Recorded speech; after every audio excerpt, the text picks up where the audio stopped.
the action for another day of the week here. So I missed you guys yesterday, no video, but I hope you did catch me on Twitter. A couple of winners there. So let's carry that energy into today and finish the week off strong. So my 4 best bets of the night, 3 for the NBA, 1 for the NHL. Let's get right into the action. And we're going to start things off with what probably is the biggest basketball game of the month of at least March here so far. Of course, I'm talking about the Wizards versus the Pistons there in Detroit. This game has a total of 221. Boom! I like the over on this one. So the game of the night, we got to talk about the trend of the night. Of course, it is the second game of a back-to-back for the Wizards. I got it handed to them yesterday against the Bucks. So they've been in this position 11 times so far this season, the second game of a back-to-back. They've gone over in 9 of those games. So in the second half of a back-to-back, they tend to be in higher scoring games. So that's a trend,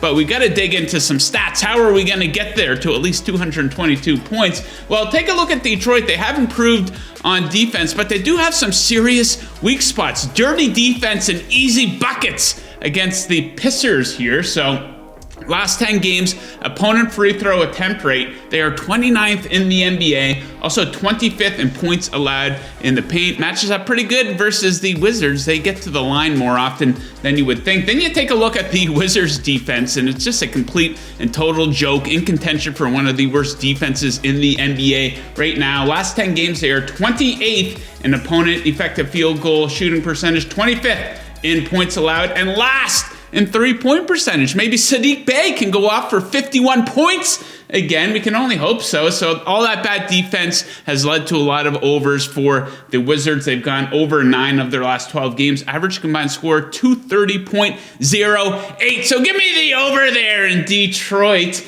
Next up, we're going to get into some props here. My 2 favorite props of the night. We're going to start things off with Jordan Poole, the Golden State Warriors. I like him to go over 23.5 points in Atlanta versus the Hawks here tonight. So make no mistake about it, he is the definitive number 1 on the Warriors with Steph Curry out of the lineup. So a small sample size we're working with here, but still, Curry's been out of the lineup for 3 straight games here. And look at what Poole's doing here. He's averaging 20.7 shot attempts, 28 points since Curry went down. His minutes are also up in those games, so that does help. And, you know, he's been on a pretty good stretch even when Curry was in the lineup. He's gone over this number in 5 of his last 6 games. And the Atlanta Hawks are a pretty damn good team to go off against for Poole. Matches up with them pretty damn good here, so they struggle against opposing guards. Last 10 games versus opposing guards, they are 25th in points allowed and 26th in free throw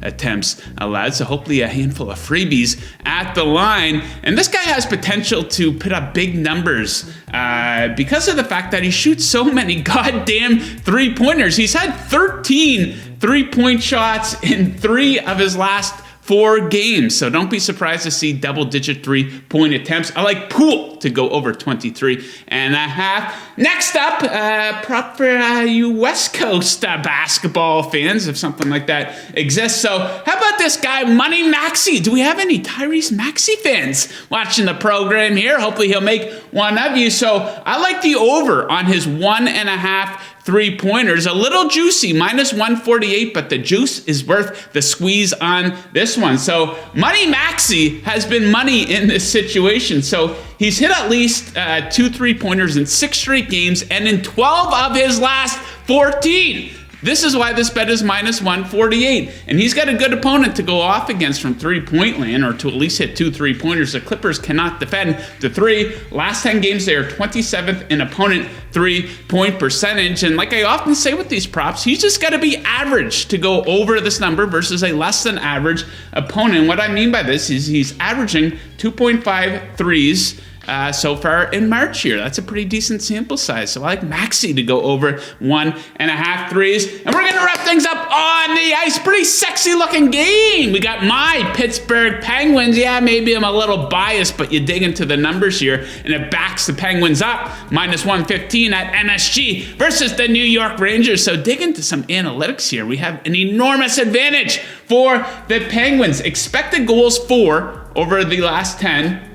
5th versus 31st. Expected goals allowed in that same span, 6 versus 28th in favor of the Penguins. Now, when you're going against the Rangers, the automatic rebuttal is always that man between the pipes, Igor Shesterkin, probably the best goalie in the NHL, but he's on a bit of a rough patch, and the Penguins have a bit of a pretty good goalie themselves, and Tristan Jarry actually in better form than Shesterkin at the moment. Take a look at their goals against average for March, 1.85 for Jarry, 3.01 for Shesterkin. So a bit of a rough patch for him. So Penguins maybe could have the advantage in net tonight based on at least what we've seen recently. Penguins actually red hot in Jarry starts here, 7-1 in his last 8. And the Penguins have been red hot on the road basically all goddamn season long, 16-6 in their last 22 road games. They are the second most profitable bet on the road this season. The most profitable is the LA Kings. So give me the Penguins minus 115 in New York. There you have it, my 4 best bets of the night. Let me know what your best bets of the night are in that comment section right down there. If you're looking to do some handicapping tonight, head on over to oddshark.com. All the information you need to pick winners on game day. Good luck with your bets tonight, unless you are fading me. And as always, keep chasing that paper.